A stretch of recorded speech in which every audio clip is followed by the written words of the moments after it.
Hey there, YouTube. The old Alderpald.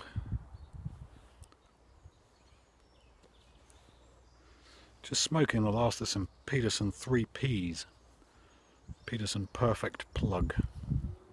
Which I bought a while ago as a substitute for Mick McQuaid Plug, which has been discontinued, sadly, because it's my favourite tobacco of all time. I've got about 10 packets at home. But I'm reluctant to break into any of them until I found something that's at least similar, and unfortunately 3Ps,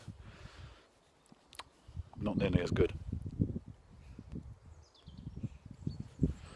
Actually, was going to do a video about something else, but I found myself rambling on because I didn't follow Matches 860, John Harden's advice from one of his recent videos about making sure I had the storyline,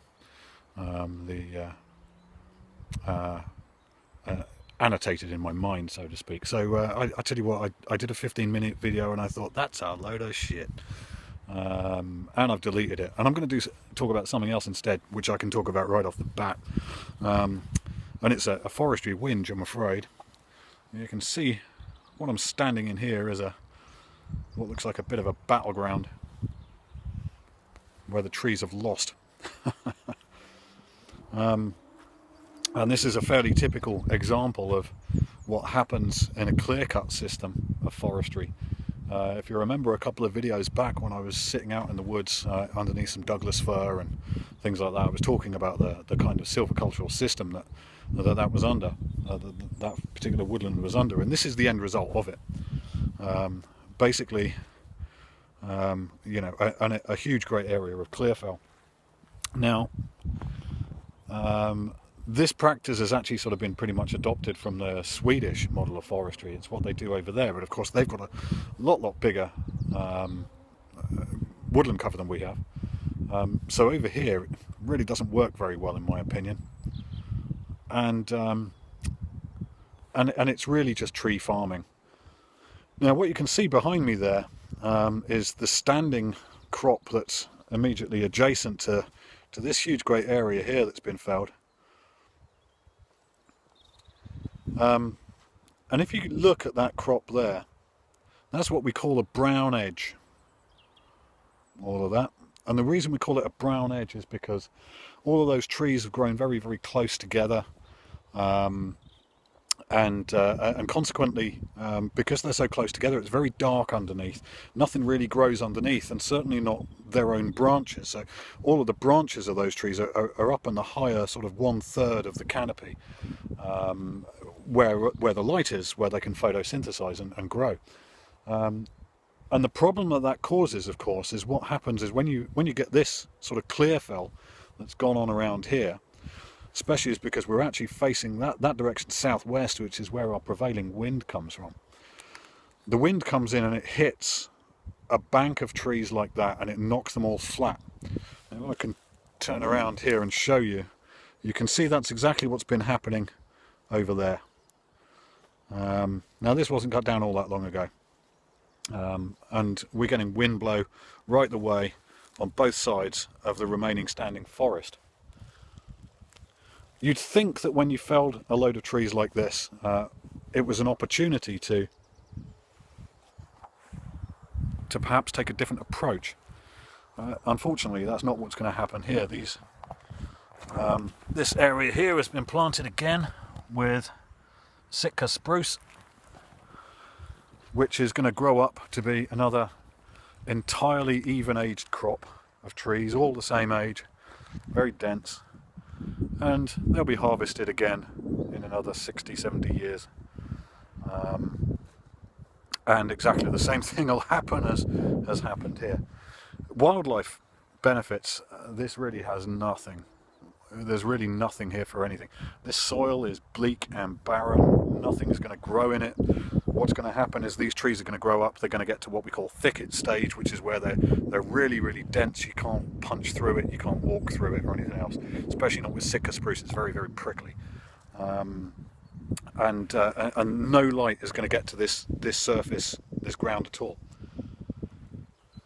So from a biodiversity point of view, they are absolutely crap.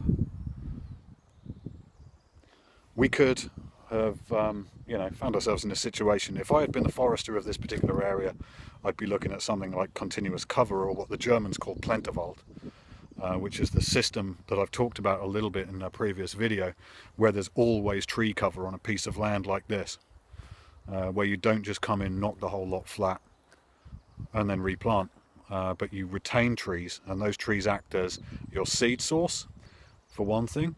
They also go on to be what we call frame trees, or final crop trees. So because of the system of management, the timber gets that much bigger and that much better quality.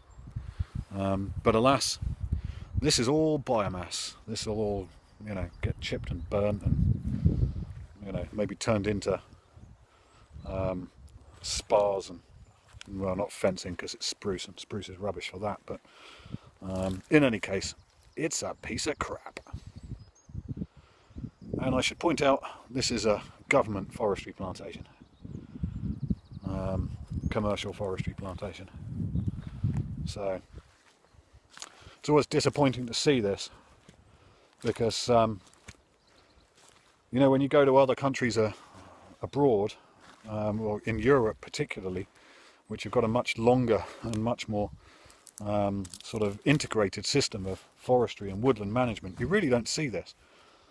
I mean, even in Sweden, which is where this particular forestry model was originally developed, I suppose, you don't actually see it quite as dramatically as this. Yeah, you get large areas, but they've got a very different approach to it there, a very different mentality towards it. Anyway, that's a little rant. Oh, I'll tell you what, actually, you might just see there in the background, where's my arm going? There it is. Yeah, those things there, those are actually broadleaf trees that have been planted in tree tubes to protect them from deer, and they kind of, foresters put those in as a bit of a token effort to create a little bit of biodiversity on the edge of what's otherwise a barren monoculture of single species, even aged trees on a tree farm. Shocking that we're still doing this in the 21st century, but hey ho, there you go. So, double rant, one about British forestry, or this particular clear-cut system, Clearfell system, I should say, and also the Peterson 3Ps. It's pants. Actually, no, it's not that bad, but it's not Mick McQuaid plug. Not nearly as sweet. Take it easy, folks. I'll catch you soon.